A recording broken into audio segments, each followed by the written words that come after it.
कभी भी ना मनी सेविंग्स की जब बात होती है ना तो हम लेडीज़ के मुंह से सिर्फ निकलता है एक ही वर्ड जो कि है इम्पॉसिबल। नहीं हो सकता है मुझसे, मैं नहीं कर पाऊँगी। तो क्या ये बोलना ठीक है? अल्लाह ने कौन सा ऐसा काम दिया है जो बंदा नहीं कर पाएगा? इंशाअल्लाह अगर हम लोग बोल करके कोई भी काम बिस्मिल्लाह बोल करके शुरू करें तो वो ज़रूर से ज़रूर अल्लाह उसे पूरा करता है। तो ये कौन सी बड़ी बात है? हम लोग मनी सेविंग तो ज़रूर कर सकते हैं। तो आज कुछ ऐसे टिप्स मैं आपके साथ शेयर करूंगी कि अगर आप मनी सेविंग के बारे में सुनकर ही बस स्टॉप हो जाते हैं वहीं पे कि नहीं हो पाएगा, तो आप भी जो है बहुत ही इजीली मनी सेविंग कर सकते हैं। So let's start the video. अस्सलामु अलैकुम and welcome back again. Hope you are doing good. I am also good अल्हम्दुलिल्लाह। तो जैसे कि अभी मॉर्निंग का टाइम हो गया है, ब्रेकफास्ट मैं कर रही हूँ बैठकर। तो और आप लोगों को से भी बस यही कहना चाहूँगी कि आज का सारा दिन का व्लॉग मैं आपके साथ शेयर करूँगी। वो ब्लॉग देखते रहिए और साथ ही साथ ना मैं आपके साथ कुछ हैक्स शेयर करूँगी मनी सेविंग्स की, वो भी सुनिए इंशाअल्लाह, वो आपके ज़रूर काम आएंगे। सो लेट्स स्टार्ट द टॉपिक। तो आज का टॉपिक का जो पहला पॉइंट ये है ना कि जब भी हम लोगों के पास सैलरी आए तो सैलरी में से कुछ पैसे निकाल देने हैं सबसे पहले सदक़े के लिए, खैरात के लिए। तो उससे क्या होगा ना, हमारे पैसे में, हमारे माल में ना बहुत ज़्यादा अल्लाह बरकत देता है। ये चीज़ ज़रूर से ज़रूर याद रखें। आपके पैसे से कम 5% जो है ना, 5% आप निकाल दें खैरात व ज़कात के लिए।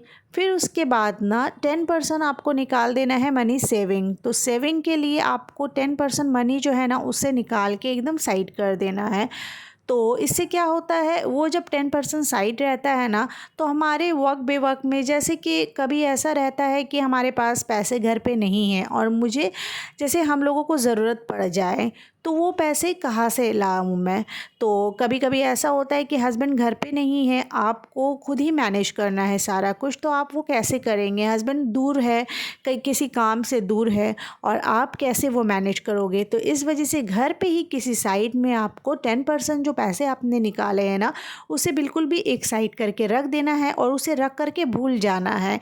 या फिर कभी कभी हम लोग उस पैसे से ये भी कर सकते हैं ना, जो पैसे हम लोग सेविंग कर रहे हैं वो पैसे से एक टारगेट बना ले कि इस बार इंशाल्लाह जब ये पैसा इतना मतलब कि जमा हो जाएगा ना तो उससे हम लोग घर के कुछ चीज़ को ना मतलब कि दूसरा सामान, जैसे कि कुछ सामान, कुछ चीज़ें जो है वो अगर पुरानी हो गई है उसे दे करके हम लोग उसे एक्सचेंज में हम लोग दे करके मतलब कि न्यू चीज़ें ले लेंगे।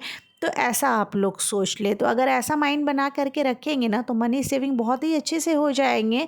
ये ज़रूरी नहीं कि आप बैंक में पैसे को रखें, नहीं, वो ज़्यादा ज़रूरी नहीं है। उससे ज़्यादा अच्छा है कि आप अपने पास रखें पैसे, क्योंकि कभी वक्त बेवक्त में आपको ज़रूरत पड़ने पर वो पैसे आपके पास रहेंगे तो आपको वो ज़रूरत में काम आ जाएंगे।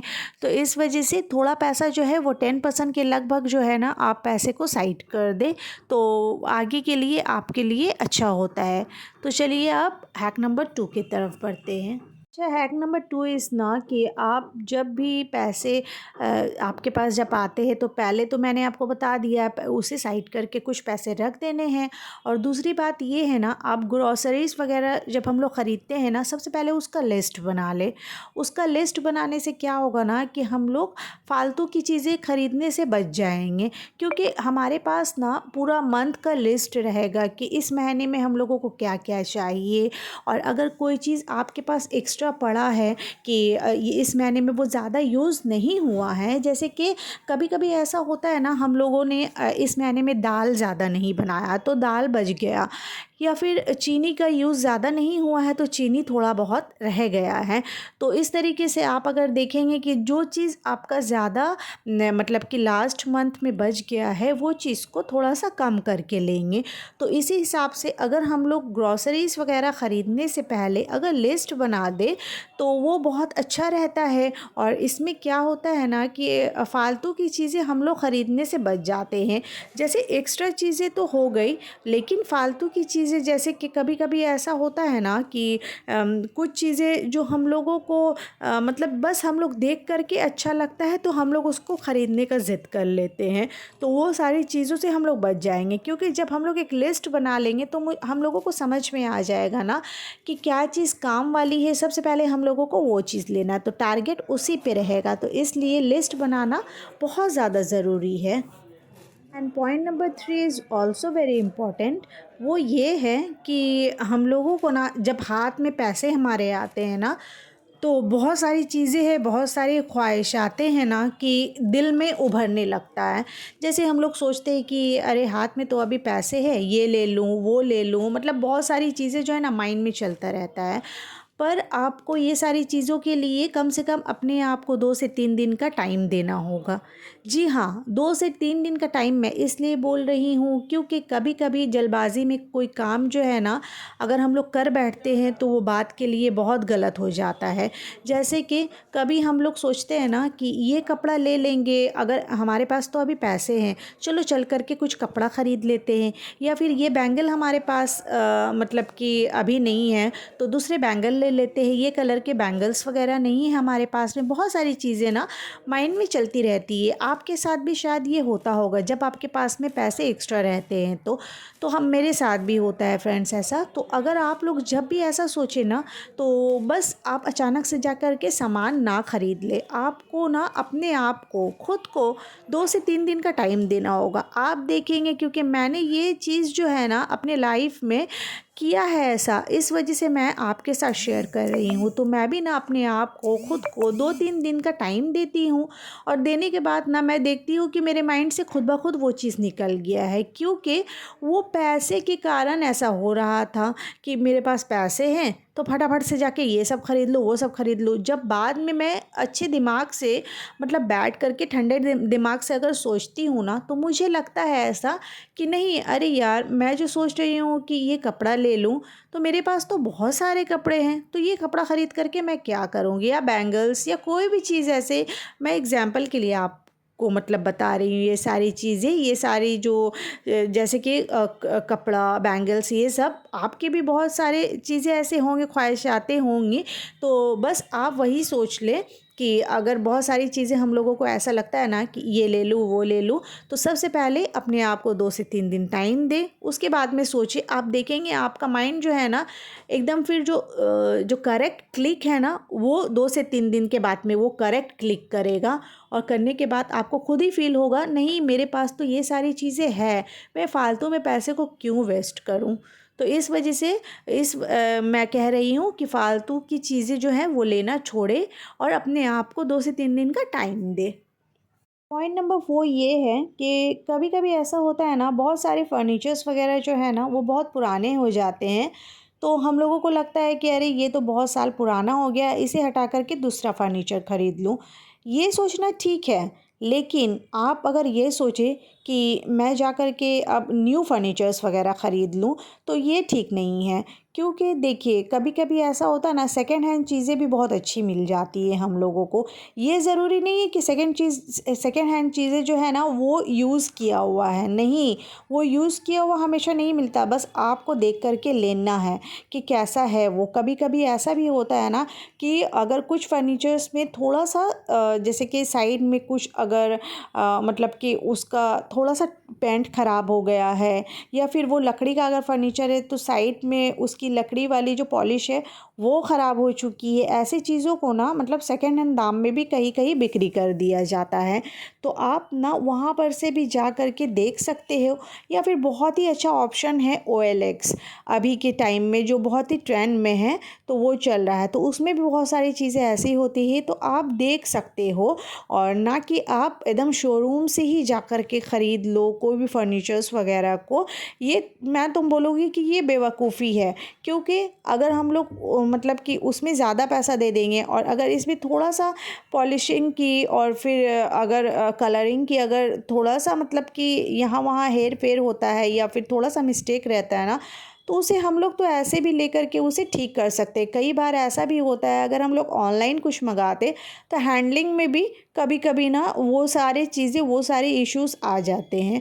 तो आप क्या करते हो, उसे ही आपको रखना पड़ता है, क्योंकि वो अगर आपके कारण हुआ है तो ऐसा अगर होता है तो आपको रखना पड़ता है।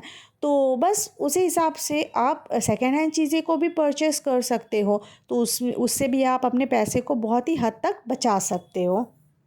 अच्छा, point number 5 is also very important, because अभी टाइम आ गया है सेविंग का जब बात का, तो बच्चों के लिए भी मैं कुछ कहना चाहती हूँ कि बच्चों को अभी से ये चीज़ का हैबिट्स दे। जैसे कि कभी कभी बच्चे बोल देते हैं ना, उनके पास में कुछ सामान ऐसे जो रहती है जैसे कि पेंसिल शार्पनर, इरेजर्स वगैरह या टेक्स्ट बुक, बहुत सारी चीज़ें उनके पास होती है, लेकिन फिर भी वो बोलते हैं कि मुझे और लेना है, या फिर बहुत अच्छे अच्छे डिज़ाइन वाली अभी इरेज़र वगैरह आ गए हैं तो बच्चे ज़िद करने लगते हैं। तो आप उन्हें समझाएं कि नहीं, ये चीज़ अभी तुम्हारे पास है तो वो लेकर के क्यों पैसा वेस्ट करूं, जब ये चीज़ तुम्हारे पास ख़त्म हो जाएगा या फिर ख़त्म होने वाला रहेगा तो तब मैं उसे तुम्हें ख़रीद दूंगी। तो उन्हें ना पैसा की वैल्यू भी समझ में आएंगी और चीज़ों की भी उन्हें वैल्यू समझ में आएंगी। तो इस वजह से, क्योंकि मनी सेविंग जो है ना, ये सिर्फ टास्क नहीं है, ये जो है बहुत ही अच्छी हैबिट्स है। जैसे हम लोग गुड हैबिट्स बच्चों को सिखाते हैं ना, या ख़ुद भी सीखते हैं ना, तो उनमें से ये भी हैबिट्स है। तो मतलब कि ये भी एक गुड हैबिट्स में से ही एक पॉइंट ये भी है। तो इस वजह से आप ये जो गुड हैबिट्स है ना, ये वाला भी बच्चों को ज़रूर से ज़रूर सिखाएं। इंशाल्लाह उनके लाइफ टाइम तक ये हैबिट अगर उनके पास रहेगा ना, तो उनके लिए भी बहुत अच्छा होगा। क्योंकि देखिए, बच्चे तो ज़िद करेंगे ही, क्योंकि बच्चे जो है ना वो तो ज़िद करते ही है किसी भी चीज़ के लिए, लेकिन अगर हम लोग उसे गाइड नहीं करेंगे तो वो तो बस फालतू में ज़िद ही करते रहेंगे ना। तो इसलिए हम लोगों को एज अ पेरेंट्स, हम लोगों को उन्हें गाइड करना है, हम लोगों को उन्हें समझाना है। देखिए, आप बहुत सारे लोग ऐसा समझेंगे कि मनी जो सेविंग हैबिट्स होती है ना, अगर हम लोग बच्चों को दे रहे हैं तो ये कंजूस हो जाएगा या फिर हम लोग कंजूसी कर रहे हैं। नहीं, ये चीज़ बिल्कुल भी सोचना गलत है, क्योंकि कोई भी चीज़ को वेस्ट करने से अच्छा है अगर आपको कोई कंजूस भी बोल रहा है ना, तो वो भी हमारे लिए बहुत ही फ़क्र की बात है। क्योंकि हम लोग ऐसा तो नहीं कर रहे हैं कि कोई भी चीज़ को वेस्ट कर रहे हैं। अगर हम लोग वेस्ट करें तो दुनिया के लिए भी ठीक नहीं है, वो हम लोग गलत कर रहे हैं ख़ुद के लिए, और साथ ही साथ ना आखिरत के लिए भी ठीक नहीं है। क्योंकि कोई सामान को वेस्ट करना तो बहुत बुरी आदत भी है और साथ ही साथ ना बहुत गुनाह का भी काम होता है। तो जिसकी वजह से आप अपने बच्चे को भी सिर्फ मनी सेविंग नहीं, सभी चीज़ की सेविंग्स के बारे में आप लेकर के उन लोगों के साथ भी डिस्कस करें। और मैं जो पॉइंट्स आप लोगों के साथ शेयर करती हूँ ना, बहुत ही मतलब कि कोशिश करती हूँ कि अच्छे पॉइंट शेयर करूँ जो कि बड़े भी उसे अडॉप्ट कर सकते हैं और बच्चे भी कर सकते हैं। तो इस वजह से जो अच्छे पॉइंट्स जो बच्चों के साथ आप शेयर कर सकते हैं, मेरे सारे पॉइंट्स को आप ना बच्चों के साथ ज़रूर से ज़रूर शेयर करें। तो देखिए फ्रेंड्स, आप लोगों से बातें करते करते ना कब रात हो गया बिल्कुल भी पता नहीं चला। अब हो गया है डिनर का टाइम। मैं इस वीडियो को यहीं पे एंड करती हूँ। आई होप आज का व्लॉग आप लोगों को पसंद आया होगा। If you like this vlog then please do like, share and subscribe to my channel. See you soon इंशाल्लाह with a new and interesting content. Till then, Allah Hafiz, take care and bye bye friends. और please दुआ में ज़रूर याद रखिएगा अपनी प्यारी बहन को, और लाइक, शेयर, सब्सक्राइब करना बिल्कुल नहीं भूलिएगा। सी यू सून इंशाल्लाह। अल्लाह हाफिज़।